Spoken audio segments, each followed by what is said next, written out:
शहरों में छात्रों ने किया था विरोध प्रदर्शन और आज का दिन उन्होंने रखा हुआ था। रेल मंत्री अश्विनी वैष्णव ने छात्रों के हित सुरक्षित रखने का भरोसा दिया है। अश्विनी वैष्णव ने साफ कहा है कि हमारी सरकार छात्रों के प्रति संवेदनशील है और उनके सभी मांगों को वो सहानुभूतिपूर्वक विचार करेगी। रेल मंत्री ने सरकार से सीधा संवाद करने के लिए कहा है और उसके लिए उन्होंने एक पोर्टल भी दिया है। रेल मंत्री ने अश्विनी वैष्णव ने मामले का समाधान निकालने का भरोसा दिया है। उन्होंने 3 हफ्ते का वक्त भी दिया है कि आप अपनी बात हमारे सामने रख सकते हैं। 1.25 करोड़ छात्रों के लिए परीक्षा आयोजित कराना आसान नहीं होता, यह कहना है रेल मंत्री का।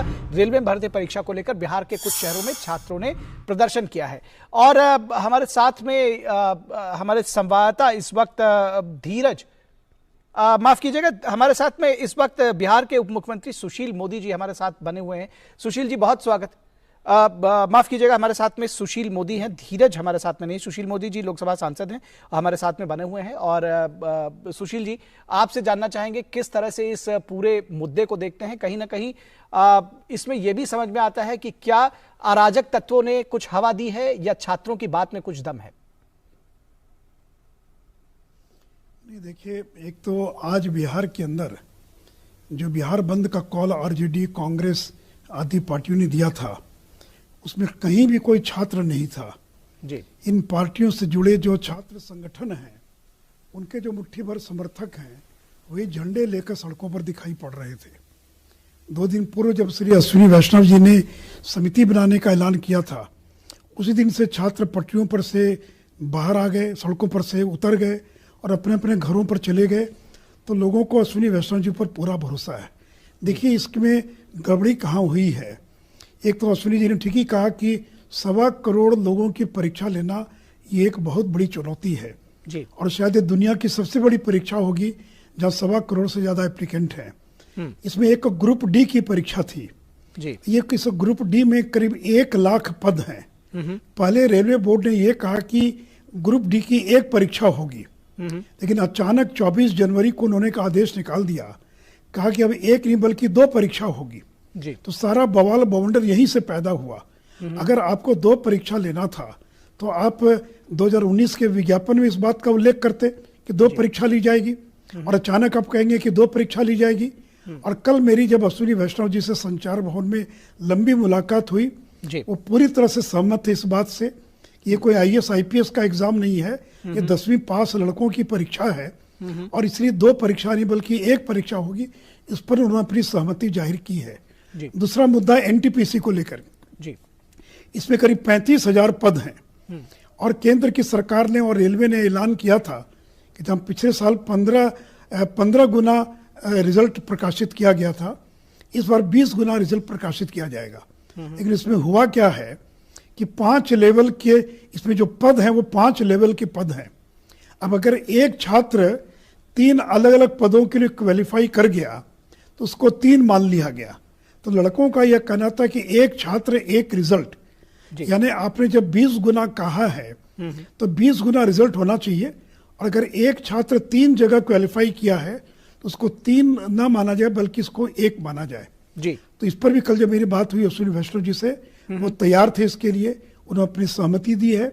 उन्होंने ये कहा कि 3.5 लाख और लड़कों की का रिजल्ट प्रकाशित किया जाएगा और जो लड़कों की मांग है एक छात्र एक रिजल्ट, यानी जो 2 मुख्य मांग थी, एक छात्र एक रिजल्ट और ग्रुप डी की 1 परीक्षा हो न कि 2 परीक्षा हो, इन दोनों चीजों पर उन्होंने सहमति प्रकट की है। उन्होंने कहा कि मैंने कमेटी बना दिया है, सारी बातें कमेटी के सामने रखी जाए, कमेटी की रिपोर्ट आती है तो मैं निश्चित तौर पर इनको लागू करूंगा। तो देखिए, लोगों को अश्विनी वैष्णव जी और रेलवे पर पूरा भरोसा है। और ये जो सारा भ्रम पैदा हुआ वो रेलवे बोर्ड के ने अगर समय पर अगर स्पष्टीकरण दे दिया होता तो शायद इतना भ्रम पैदा नहीं हुआ होता। लेकिन कोई रेलवे बोर्ड ने भी कोई जानबूझकर भ्रम पैदा नहीं किया, लेकिन जो भी भ्रम पैदा हुआ। और दूसरी बात कि देखिए, ये सारे बच्चे कोई अपराधी नहीं हैं, ये सारे 10वीं 11वीं के पढ़ने वाले छात्र हैं। ठीक बात है। और 2-2, 3-3 साल से तैयारी कर रहे थे। कोविड के कारण परीक्षा में समय लग गया तो जो बच्चे 2 साल 3 साल से तैयारी कर रहे हैं और उनको अचानक लगे कि जो हुआ वो उचित नहीं हुआ है तो उत्तेजना में उनको सड़कों पर आ गए और कुछ घटनाएं घट गई। लेकिन मैं बिहार सरकार, रेलवे दोनों से अपील करूंगा, ये हमारे बच्चे हैं। अगर किसान आंदोलन कि इससे जुड़े मामलों में किसानों के मुकदमे वापस हो सकते हैं जी। तो इन बच्चों पर कोई दंडात्मक कार्रवाई नहीं होनी चाहिए, इन पर कोई भी दमनात्मक कार्रवाई नहीं होनी चाहिए। और जो शिक्षक हैं वो तो हमारे गुरु हैं, उन लोगों ने तो इनको रास्ता दिखाया, उन्होंने कोई हिंसा के लिए नहीं उकसाया जी। वो तो बता रहे थे कि रेलवे बोर्ड की परीक्षा में क्या क्या त्रुटियां हैं। और देखिए एक अच्छी बात है कि किसी ने धांधली का आरोप नहीं लगाया है, किसी ने भ्रष्टाचार का आरोप नहीं लगाया है। अगर आरोप लगा तो यही आरोप लगा है कि जो निर्णय पहले हुआ था उसके अनुरूप परिणाम नहीं आया। ये भी एक बहुत बड़ी बात है कि आप 1.25 करोड़ लोगों की परीक्षा लें और कोई भ्रष्टाचार का आरोप न लगे और बहुत अच्छे तरह से परीक्षा हो जाए। तो कल अश्विनी वैष्णव जी से जो बातचीत हुई वो दोनों मुद्दों पर सहमत। उन्होंने कहा कि लड़कों के साथ हम कोई अन्याय नहीं होने देंगे, हम लड़कों के साथ खड़े हैं, ये सरकार छात्रों की सरकार है। तो मैं छात्रों से यही अपील करूंगा कि किसी राजनीतिक दल के बहकावे में ना आए, समाधान हम ही लोग करेंगे और हम लोग पर भरोसा रखिए। जब उन्होंने कहा और मैंने कहा और मेरी मुलाकात हुई है और उन्होंने मुझे आश्वस्त किया है। और इसे देखिए आज जो बिहार बंद का कॉल था उसमें कहीं कोई छात्र सड़कों पर दिखाई नहीं पड़ा। अब बाकी तो कोई पॉलिटिकल पार्टी रेल के सामने खड़े होकर रेल रोक सकती है, शहर के अंदर जाम कर सकती है, वो एक अलग बात है। लेकिन पूरे बिहार के जो छात्र, यूपी के छात्र हैं, वो रेलवे के साथ हैं, केंद्र की सरकार के साथ है। और मुझे पूरा विश्वास है कि अश्विनी वैष्णव जी ने जो मुझे आश्वासन दिया है उसके अनुरूप जो है और 6 मार्च के आसपास वो निर्णय लेंगे जो है। तो इसको कैसे समझा जाए कि यानी कि मंशा जो है, चाहे वो रेल मंत्रालय की हो या रेलवे बोर्ड की हो, उसमें किसी तरह का उस पर प्रश्न चिन्ह नहीं लगाया जा सकता। ये एक व्यवस्थागत खामी थी जो कि दूर की जानी चाहिए थी और उसको दूर किया गया है।